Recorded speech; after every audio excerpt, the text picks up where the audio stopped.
Draped in double leather, Javier Milei was unironically playing up to his rock star president image in front of a crowd of 15,000 supporters. But as he ran through a set list of 80s anti-establishment anthems, Argentina's economic and political crisis was steadily being turned up to 11. Outside the event, officially to launch the president's latest book, this divisive figure's supporters and opponents were facing off. We want a respectable country, free of corruption, with freedom. We want hardworking people, not beggars, not people who lie around when the rest of the country goes out to work. My pension is $200 a month. What else is there left to say? If I can't afford the movies, I'll come here to protest. These people are letting us go completely broke. The fear for Milei is that Argentina's treasury isn't far behind. It's estimated to have just $1 billion left in reserve after a manic month of defending the national currency, the peso, in feverish foreign exchange markets. The immediate cause, Milei's party's trouncing in Buenos Aires provincial elections last month. That spooked markets, concerned about his political fortunes and what that might mean for his radical set of economic reforms. Milei came to power nearly 2 years ago, vowing to take a chainsaw to public spending, bring down inflation and replace the peso with the US dollar. Dollarization was put on hold, but inflation has fallen from a catastrophic near 300% to a still painful less than 40%. While spending cuts created budget surpluses, they also brought protests. And Milei's chief of staff, his sister Karina, was caught up in a corruption scandal over alleged backhanders. She denies it, nonetheless a bad look for a president who'd campaigned on evicting a corrupt political caste. Are you going to help bail out Argentina, Mr. President? Well, we're going to help them. I don't think they need a bailout. He's done a fantastic job. Milei the gambler does have one ace in the hole, US support.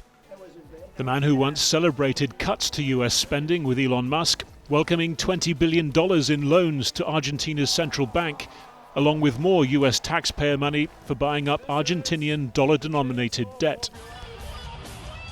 The bet for Milei is that will settle the markets enough to see him through national midterm elections later this month. There is something that this government will not calm, and that is our reformist vocation, because we are going to make Argentina the freest country in the world and make Argentina great again. Therefore, freedom advances or Argentina moves backward. But the peso was falling again in recent days, and the political hits keep coming too. A leading member of Milei's party, José Luis Esper, has had to withdraw his candidacy for this month's elections after admitting to taking money from an alleged drug trafficker. Well, we're joined now by Dr. Christopher Sabatini, Senior Fellow for Latin America at Chatham House. Thank you very much for joining us.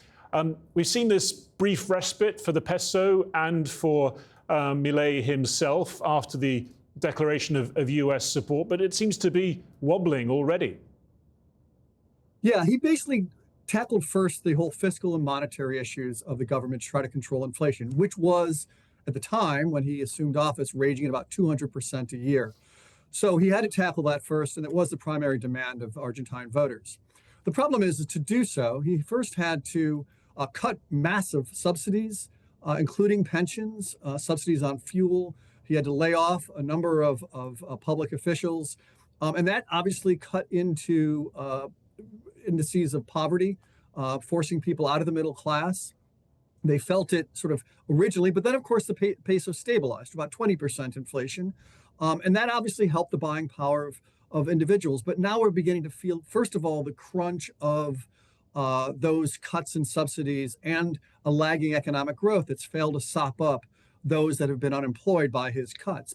And this declaration of support from the US Treasury Secretary, more support coming from Donald Trump, this idea that the US was going to spend potentially billions of its own taxpayer dollars on helping out the Argentine economy. It seems to have done a bit for a while, but already those measures seem to be under threat. Effectively, yes. I mean, this is what we're looking at is a run on the bank. People thought for a while that they couldn't continue to prop up the peso. So the U.S. extended a line of credit to the Milei government. People thought it could push him over the finish line until the midterm elections later this month, because he was looking quite embattled, having lost dramatically a governorship race in the Buenos Aires province, which represents about 40% of the population. But what's happened, and the fear is that he's going to use that $20 billion simply to continue to prop up the peso, rather than use it as a way to ease out of this managed, sort of controlled, pegged currency that he has. It's unsustainable. And what is it? What is in it for the U.S. government when it comes to trying to help out in this way? Is it simply that they're worried about someone they've hyped, an ideological fellow traveler, being humiliated, or is there some sort of systemic benefit, as Scott Bessent, the US Treasury Secretary, was saying there was, to making this pretty big play? There are three things. The first is what you said. He's clearly a partisan ally of Donald Trump. He's called him one of the greatest presidents, a great guy. And he clearly sort of has been very close to Donald Trump, even was the first elected leader to visit him in Mar-a-Lago after he was reelected. But also, there's also an element, first of all, in supporting U.S. bondholders. Bondholders hold a large amount of defaulted debt on Argentina, and this was a way to sort of shore up their concerns. There is an element of geopolitics here as well. Milei has been a very good ally to the U.S. national interest. He has basically opened up a trade with the United States. He's pushed back on Chinese investment in a number of areas.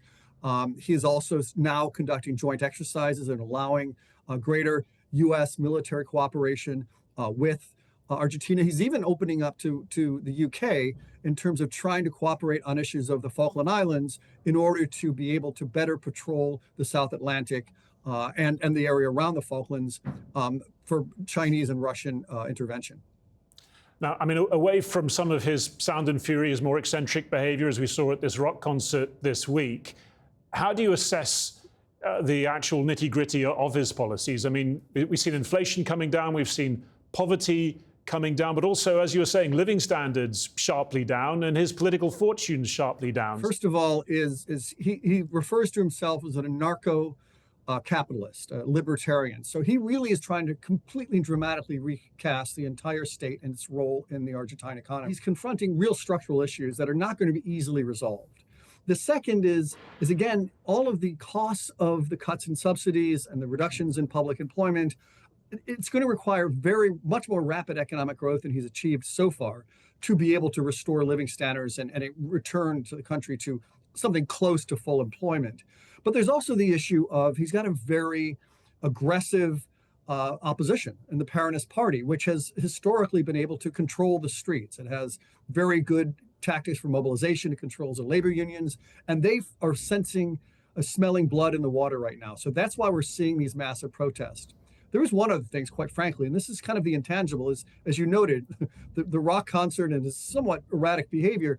There are questions about whether he has a temperament to be able to negotiate these very difficult times he's facing right now with opposition, when there's no real end in sight and no sort of clear strategy to get past the political opposition. And if he loses the midterm elections, or his party does rather, in the two houses of Congress, he's going to face even more of an uphill battle. Dr. Christopher Sabatini, thank you very much for sharing your expertise with us today. Appreciate it.